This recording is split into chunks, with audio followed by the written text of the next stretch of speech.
Pisces, this is your 2021 Better Late Than Never New Year's reading. Holler at your boy for one-on-one reading. Check out my website link below for all my available tarot spreads. Patreon subscribers get reduced rates and fees. What else? Leave a comment below if this resonates for you. Feel free to like, share, follow across all social media platforms. Let's jump right into it. Pisces, I got Pisces North Node, so this is going to be good. This could be for the month. This could be for the year. This could be for the half year. This could be for whenever it resonates, whenever you come across it, Pisces. Leave a like, subscribe if you dig the vibe. And yeah, we'd love to work with you and help you on your spiritual journey. And so reach out for a one-on-one, Instagram, YouTube, Facebook, Twitter. Follow me on all social media platforms, Tumblr, Periscope, whatever you can find of mine out there. What else? My name is Peter. This is Run and Gun Tarot. And yeah, without further ado, let's jump into it. Pisces 2021, New Year's reading, better late than never. Spirit, what do you got for us? Good. Okay, I'm getting like this, like someone's really kind of vying for you, your affection, your attention. Somebody might really be like, you know, thinking about you, worrying about you, Pisces. They're up, you know, maybe they were up late at night crying for you, maybe you were up late at night crying for them, but good thing is that we're coming out of this mental energy. So methinks that you might actually even be coming into contact with this person. You might even be making that heart to mind communication and communicating how you really feel about them. Kind of bridging that gap between the heart and the mind so that your heart's actually doing the talking and not just, you know, your worrying and your thoughts. Okay, this is going to take a lot of mental acuity and discernment to be able to do so. Somebody's going to be leading with thought, logic, and reason. So if you do kind of have a tendency to lead with thought, logic, and reason when it comes to matters of the heart, try to find that balance. Try to go with that intuitive flow that you're best known for, Pisces. Okay. I think a lot of the times we try to rationalize the world and we try to put it into a box and we try to use thought, logic, and reason, and there's a time and a place for that, but when we don't understand the bigger synchronistic flow of events and the bigger serendipities of events, then that kind of math and science pales into comparison when we don't know all the variables, right? And life itself is kind of like the biggest equation with the most variables of time and space and resources, energetically or otherwise, momentum, you know, occasions, and it's like we can't factor all these variables. So, you know, sooner or later we have to kind of just let go and stop trying to manipulate them and just trust and let's see what happens. It's part of like taking the journey, right? Buying the ticket and taking the ride and seeing what comes of certain things that are presented, as opposed to kind of like trying to, you know, have a hand in control of you know, everything. There's a lot of emotion, kind of unknowns, passing on to a different phase of your life, possibly Pisces. The moon is like safety, security, maternal, fourth house Cancerian energy. Your relation to yourself, first and foremost, emotional intimacy, things of that nature. So I think you're being asked to really try to find the truth of, you know, what's your standing with life? You know, is it a place for fun, or is it a place for, you know, is it given to you, or are you given to it? Is it feeding you? You know, where are you at with life? Try to find that connection. Try to find that, just that fun, loving happiness, and that innocence again, first and foremost. That never goes away. That's kind of like our first relation with life, is that innocence and that safety and security. So try to find that within yourself,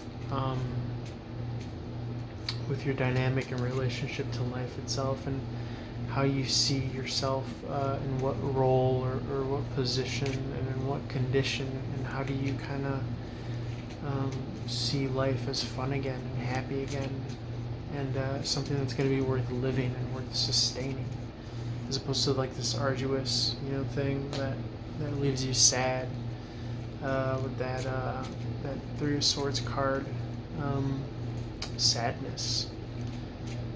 Okay. Sadness is an emotion, and emotion is of the past. Emotion is of the Cups energy. So it's kind of like this this hall of mirrors, where it's our interaction with our past. It's our interaction with our emotions. It's our interaction with why are we tuning into that when we could be tuning into something else. Not saying deny your emotions, feel your feelings, whenever you feel like you're at the right place and time to do so. But definitely don't dwell on them. Spirit, anything else? Pisces, yeah, just emotional maturity is what I'm getting. Things may be overwhelming, things may be a lot, but it's never going to be nothing that you can't handle. I think kind of when things do become too much, when things do become emotionally overwhelming, that's when you do start to put things in boxes and do start to put things in categories and table them for later, and even if you just have to put it in like the I'm just going to have trust and faith box or category, that's what thinking is supposed to be for. It's not supposed to be so that you kind of shoot yourself in the foot and overanalyze, or kind of ruminate over heartbreak and sadness or fears. Okay, so that's when logic does kind of benefit you, but you have to have the emotional maturity to be able to do so, first and foremost here.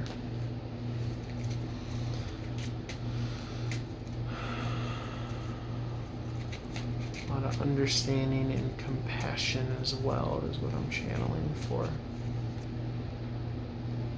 Moving on to a better place.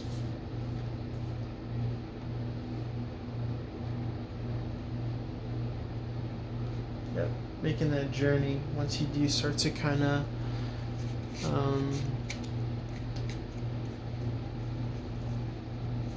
make that decision to tune into the highest states of mind and understanding and the highest states of hearts and compassion, then life gets a whole hell of a lot more fun and easier to kind of, fall back in love with. But a lot of times, the older you get, the more categories you have to either place judgment or find reasons why so-and-so doesn't deserve this, or is not worthy of that, or didn't live up to that. So that's what this energy is as well. It's like a lack of compassion that Queen of Swords represents.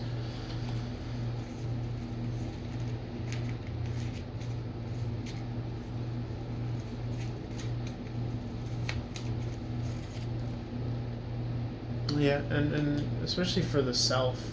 So when you kind of put yourself in a box, I know a lot of box talk here, but when you kind of confine and define yourself and limit yourself, then definitely that Fool card in the reverse is what emerges, which is you're unwilling to take leaps of faith and unwilling to have fun with life again. Okay, there could be a karmic involved, a twin flame soulmate involved, a soulmate, something that's destined or fated, an encounter. You're being asked to kind of free yourself so as to kind of jump into that experience. I'm getting that it might be once in a lifetime as well. Okay, this is warmth. Yeah. Warmth towards an Empress. Okay, really trying to warm up to someone and seeing them compassionately so that you could be in relation with them, so you can enjoy them, so you can kind of lead up to that Emperor status, to be their equal counterpart. You could be seeing them as. But you're going to have to do that in like this fun, compassionate, forgiving way. First and foremost, it's going to have to be playful and innocent and real and true, and you're going to have to try to find a way to melt the ices around you that have kind of turned you cold to that warmth of the twin flame, right? Knowing and trusting and having faith that no matter what this person has been through or no matter what you've been through, you both decided to karmically or soulmate agree to join forces here and now, and no one's worse for the wear, and that this is exactly perfect divine timing. But I think somewhere along the way you kind of forgot that. I'm getting like Peter Pan in the movie Hook, where he forgets like this playful fun and innocence and the fact that it is okay, and that never really goes away. And yes, people made mistakes or maybe went about things the wrong way in the past, but it's all they knew, and they were doing their best at the time. And even though maybe it didn't lead ultimately to where they were supposed to be or what they have now, they at least got there.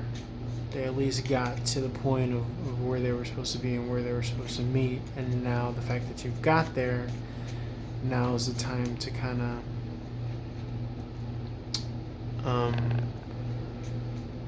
I use this metaphor as like a bowl of ice cream that's on your table. Like you're not, now's the time to kind of really tune into the excitement of like, ice cream or whatever that is for you. And not to forget that feeling emotionally. Okay, but again, that relation comes with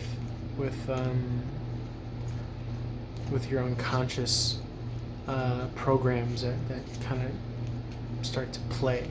That inner, Queen of Swords, that inner judge that wants to critique and pass judgment, as opposed to like this coming from like this compassionate point of view. That allows for just kind of joyous celebration. So there's a lot of that going on.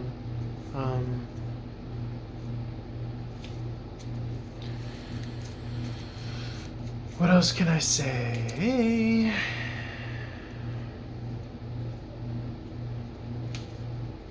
And I think the kind of small order form, the greatest impactful punch right now that you could apply to whatever it is that you're up against is trust and faith. And that's where the spirituality comes in. And to go back to what I said earlier, is trusting it, having trust and having faith. And, what's presented to you, what's across your table here and now.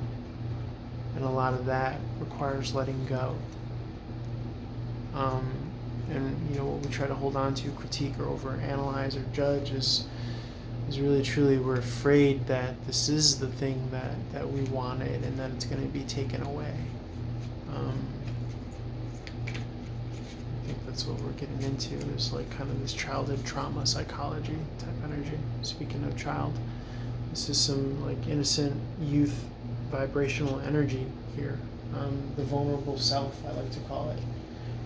Sun in the reverse is kind of tapping into that content and that peace right here and right now, as if it were the same as it ever was, as opposed to we try to put defining limitations and reasons why it's not okay.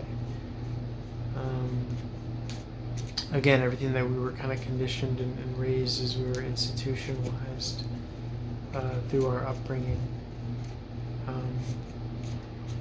Now it's time to kind of really truly deprogram ourselves and learn to be happy here and now. Okay. It's a cutthroat energy that wants to brush up against that. Competitive energy that's wanting to brush up against that. The worries of a responsible individual. Can I provide? Am I going to be accepting of? There's a whole lot in the mix here.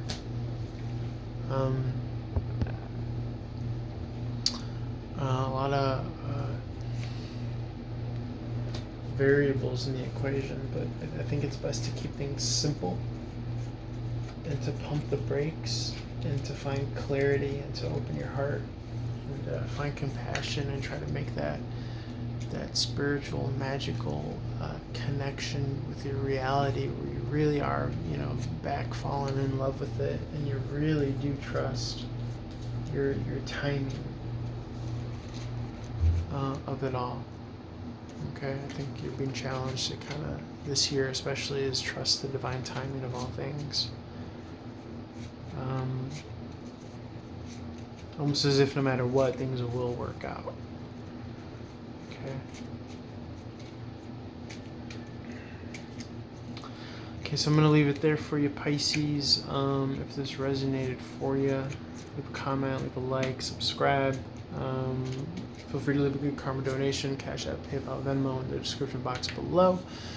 Or otherwise, reach out to your boy for a one-on-one reading. And I'd love to work with you on your journey in your spiritual path. Holler at your boy. Peace.